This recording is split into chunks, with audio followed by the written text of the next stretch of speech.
नमस्कार, मैं बीपी विश्वास, मेरा चैनल एक्सप्लोरर विश्वास। मैं अभी फ़िलहाल बिहार में गया शहर में हूँ, मंगला गौरी मंदिर के सामने। ये हमारा एक शक्तिपीठ है और जो हमारा देश में 52 शक्तिपीठ के अंदर में ये भी एक शक्तिपीठ है। कथित है इधर माँ सती का वक्षस्थल इधर गिरा था। सामने रास्ता थोड़ा सा हल्का सीढ़ी लगा हुआ है, आपको कम से कम 50-60 सीढ़ी अतिक्रम करते हुए आपको मंदिर प्रांगण में आना पड़ेगा। और ये मंदिर जो है ये हमारा मंगला गौरी हिल्स का ऊपर में है, लेकिन इसमें ये पहाड़ को भस्मकुट भी बोला जाता है। भस्मकुट पहाड़ के ऊपर में ये मंदिर है। 15वीं सेंचुरी में ये मंदिर प्रतिष्ठा हुआ था और प्रतिष्ठा किया था हमारा माधवगिरी जी महाराज। उनको सब बाबा डांडी स्वामी बोल के पुकारते थे। 1500 सेंचुरी में 15 सेंचुरी में 1500 नहीं सॉरी 15 सेंचुरी में ये मंदिर प्रतिष्ठा हुआ था। ये मंदिर का जो अवयव जो है, इसका गर्भगृह केव टाइप का है। छोटा सा एक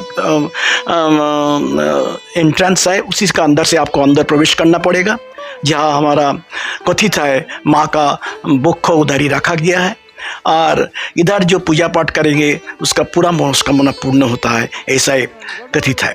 ये टेम्पल पूर्व दिशा में इसका मुख है और ये मंदिर का जो साथ में और 2 मंदिर है, एसोसिएटेड टेम्पल्स है। एक में हमारा लॉर्ड शिवा का है और एक में हमारा माँ दुर्गा और दक्षिणा काली का भी है। धीरे धीरे मैं मंदिर का चारों तरफ परिक्रमा करते हुए मूल मंदिर का गर्भगृह तब आगे बढ़ रहा था। मंगला गौरी टेम्पल में माँ सती का ये जो मंदिर है ये एक शक्तिपीठ है और ये शक्तिपीठ का जो लिखन बहुत पुराने में देखा गया है। जैसा पद्मा पुराण में इसका उल्लेख है, वायु पुराण में इसका उल्लेख है, अग्नि पुराण में इसका उल्लेख है, उसके बाद देवी भागवत पुराण में भी इसका उल्लेख है और मार्कंडेय पुराण में भी इसका उल्लेख है।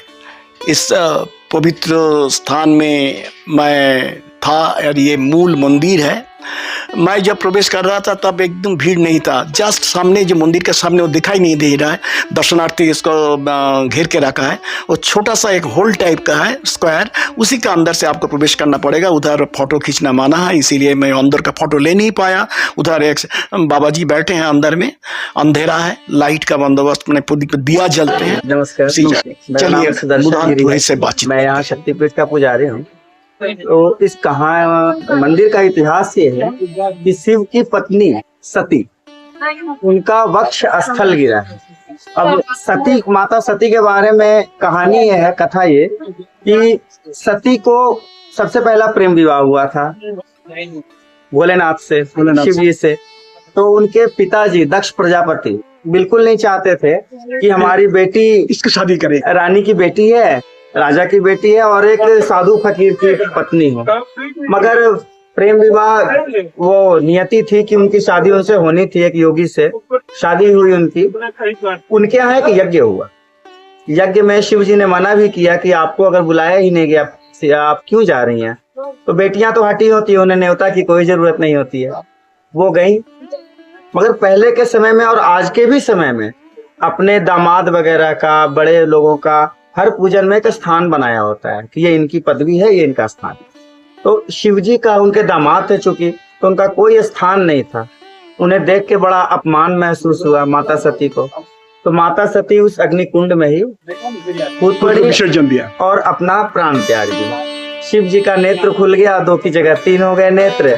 अब वो भूचाल आने लगा, उठाए सती को, दक्ष प्रजापति का सर काट दिए। वो तो कहानी है बहुत आगे की, जब उनको बाद में घोड़े का सिर जोड़ा। तो कहानी ये हुई कि ये अपनी पत्नी सती माता को अपने कंधे पे लेके विश्व भ्रमण करने लगे, विलाप स्वरूप, वियोग स्वरूप, दुख में। अब जहां जहां से वो गुजर रहे थे वहां की भूमि बंजर, आग लगाते चल रहे थे, सब जगह विनाश करते चल रहे थे। तो तीनों लोग के हमारे पालन करता श्री विष्णु, नारायण ने सोचा कि अब तो ये विनाशी कर देंगे धरती का, तो बचाना भी तो है। हुआ क्या कि उन्होंने अपने सुदर्शन चक्र से माँ का यहाँ माँ के 52 भाग कहलाए, 52 शक्तिपीठ हुए, उसमें 18 शक्तिपीठ कहलाए, उसमें 12 प्रधान देवी तीर्थ कहलाए, उसमें से 3 अति प्रधान कहलाए। सबसे पहला एक औरत का सबसे इम्पोर्टेंट भाव होता है उसका जन्म देने का अधिकार, वो कामरूप कामाख्या आसाम में है, जन्मकर्ता के नाम से हुई प्रसिद्ध एकदम। दूसरा एक नारी का होता है बच्चे का पालन पोषण करना, तो यहाँ माँ का वक्ष गिरा, वक्ष मतलब स्तन भाग। तीसरा होता है संहार, जब माँ गुस्से में आती है, काली रूप में आती है तो संहार करती है, तो माँ जिह्वा से मतलब अपनी जीभ से संहार करती है, जो कि ज्वालामुखी कांगड़ा हिमाचल प्रदेश। अब ये यहाँ आप माँ के पास आएंगे तो यहाँ कोई आर्टिफिशियल लाइटिंग्स नहीं है, जैसा पौराणिक में था, बाद में अमेंडमेंट करके जो एक 4 दीवारी आप समझ लो बनाया गया, उसके अलावा कोई लाइट नहीं है, सिर्फ एक अखंड ज्योति ही जलता है। और पूरे शक्तिपीठ में एक यही जगह है कि माँ के वक्ष स्थल के साथ शिवलिंग भी है, शिवलिंग है सभी जगह है, मगर चूंकि कुछ दूरी में थोड़ा, मगर यहाँ शक्तिपीठ है क्योंकि ये पालन पीठ है, माँ के रूप में है, बच्चे का पालन पोषण कर रही है, स्तन भाग है, तो साथ में ही शिवलिंग। तो ये माँ की महानता है, मंगलदायिनी मोक्ष धाम है, ये नारायण की नगरी माँ मंगला शक्तिपीठ। और जिस जगह पे आप खड़े हैं शक्तिपीठ मंगला गौरी, वो भस्मकूट पर्वत, भस्मकूट पर्वत जब भस्मासुर का विनाश हुआ, भस्म, तो उनके भस्म को रख के जो पहाड़ बना उसे भस्मकूट पर्वत कहा जाता है।